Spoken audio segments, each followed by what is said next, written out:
George, let me start with you and just take us through how you assess the threat environment. So, Nicole, thanks for having me and thanks for this important conversation. I think your segment in the lead up to this question really outlined the appropriate timeline here that we've been seeing as a country unfold, starting with the march in Charlottesville, the chant of Jews will not replace us, to the attacks on the Jewish houses of worship in Pittsburgh and Poway, to other attacks targeting Latino and immigrant communities in El Paso, Texas, and elsewhere across the country. The rise in anti-Semitism has been unmatched and unlike anything we've seen in recent years. The data from ADL shows us that last calendar year, 2021, was the highest year on record of anti-Semitic incidents in the history of the United States since we've been reporting these incidents. And we're not just talking about individual acts. We're talking collectively vandalism, violence, hate, harassment, targeted towards individuals because of where they pray or what they may be perceived to look like. And so the statistics are really telling. And what we have here today is that the events with Kyrie Irving and Kanye West, there's really a mainstreaming of anti-Semitism that's been in the public eye. It's incredibly unfortunate and incredibly disgusting. And this is part of the reason that the ADL respectfully turned down the contribution from Kyrie Irving that he had initially promised to make. He was given ample opportunity to do the right thing, to apologize and condemn anti-Semitism. He failed to do so at almost every step along the way. His suspension, candidly, is well-deserved. His most recent apology is encouraging and a right step. But the key point here, Nicole, is that the education of anti-Semitism that ADL has been in the business in for over 100 years needs to continue and needs to increase 100-fold from what we're doing today. George, when you look at extremism, what Kyrie Irving did has no excuses, and I think time will tell if he can be redeemed and play basketball. But at a bare minimum, he worked for a team that after a little bit, probably too long, did sanction him. Kanye West has too much influence, and that's another conversation about our celebrity culture.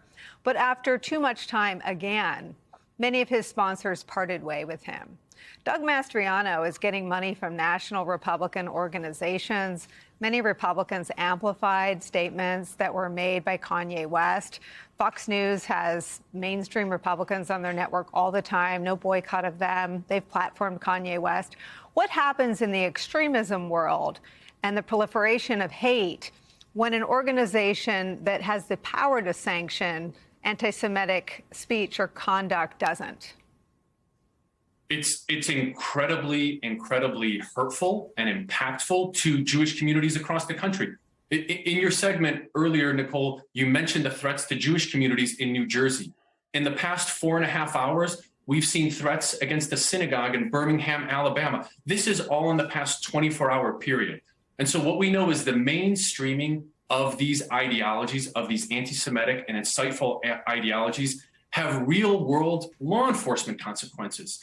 Jewish houses of worship and community centers are targeted. Individuals are, in the case of many instances across the country, attacked, and in some instances, God forbid, like another Pittsburgh, killed and murdered. And so there's real-world consequences that, unfortunately, in many instances we've seen are a matter of life and death when these tropes, when these conspiracy theories land in the minds of people that have a preponderance or an inclination to do something with these insidious ideologies. And George, because it has been your life's work, what do you make of this moment where extremism, which really, I understand it can most effectively be countered from within its own community, when you have on the right, one of the two major political parties in America has done nothing to rein in or push back against extremism. And I asked your colleague, Jonathan Greenblatt, what the conversations are like with Mitch McConnell and Kevin McCarthy when he asked the two most powerful elected Republicans in America to condemn anti-Semitism, and they say no. And he wouldn't share those private conversations, maybe you will, but he said, well, Mitch McConnell won't even condemn racist attacks against his own wife, Elaine Chao, when they come from Donald Trump. What is the impact when leading Republicans won't police their own side? what I can share with you, Nicole, is that we've been on the forefront engaging across the political spectrum in a bipartisan and nonpartisan way of issues on anti-Semitism for well before the Trump era began, and we will continue to do so. The other thing I can tell you is that your question is in the context of possibly the most polarized political climate that we've been in this country in decades, and certainly not one that I can remember in my professional life. You know, I started working on these issues of combating ideologically motivated extremism in the weeks and months after 9/11. Today, we're talking about it in a domestic nature, and to your question, in a political context. And so the bottom line is more leaders, more public officials need to stand up and speak out forcefully, not just against anti-Semitism, but against any type of hateful or insidious or insightful ideology that we know, in the case of ADL, protecting Jewish communities on a day-to-day basis, which is our business, that can very much be insightful and be detrimental to communities across the country. Today, Nicole, in New Jersey, there will be houses of worship and congregations that don't come together and pray like they do on a weekly basis because of the threats emanating in New Jersey. The same thing is true tonight in Birmingham, Alabama. That is not okay, and that's not a society that we should be okay living in or raising our children in. But that is who we are right now, at least. Pete Strzok, what does the FBI see when it issues a broad warning about synagogues in New Jersey? I think the FBI was concerned enough that they put the day before the Sabbath, they put out this warning that was significant enough that they wanted to put everybody on notice that there was this threat of violence. Now, thankfully, they indicated last night and again today that they had identified, at least in New Jersey, an individual who was the source of these threats. They indicated that he had expressed an extreme amount of hate towards the Jewish people. But again, this is something that when you look at it, particularly as a federal law enforcement organization like the FBI, as George indicated, that the problem is this is the anti-Semitic vitriol that is present across the board in our nation's dialogue, whether that's coming from politicians, from entertainers, from athletes. This is something that is normalizing and encouraging violence. And it need not be, and in fact, many cases, it isn't coming from any sort of organized group. These are people who probably are not right to begin with, who buy into this sort of just vile rhetoric, and they take it upon themselves because they think it's all right to go out and start making threats and engaging in violence. Now, if you're trying to prevent violence, that's a nearly impossible task. You can see when you look at, kind of discrete organizations who may be putting forward, anti-Semitic tropes or saying things, but when it comes to a recipient, somebody who's listening or watching or reading on social media or seeing what's being said, and they suddenly decide to take matters into their own hands, that's extraordinarily dangerous. And it's also very, very hard to get ahead of something like that and preventing that violence before it occurs.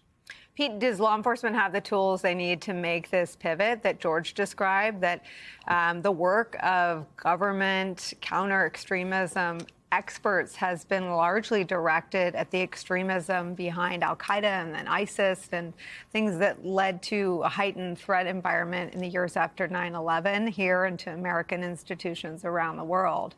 But if Christopher Wray has testified under oath that now a far graver threat to the homeland is from domestic violent extremisms, and, quote, in that bucket, by far the largest group are white nationalists and racists, what do we do about that? Do your former colleagues at the FBI have the tools to protect us? Well, Nicole, I think they certainly have a huge task in front of them. And the issue is, the FBI cannot influence, political dialogue in this nation.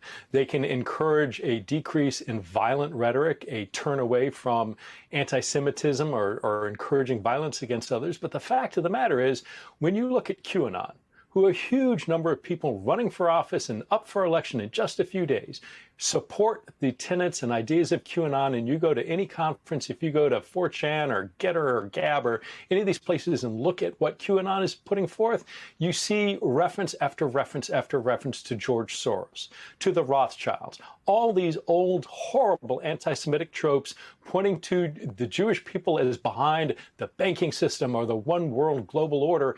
It is incorporated into the political ideas and dialogue on the part of a huge number of candidates. Now, the FBI can't do anything about that. The FBI can look to those people who are listening to this, who are becoming radicalized by this, but the cause at the end of the day are coming from leaders, again, whether it's in politics, whether it's in entertainment, whether it's in the sporting industry. These are the folks that need to say, this is unacceptable and it has to stop. And I'm worried that we're having a very, very difficult time having anybody getting them to say that.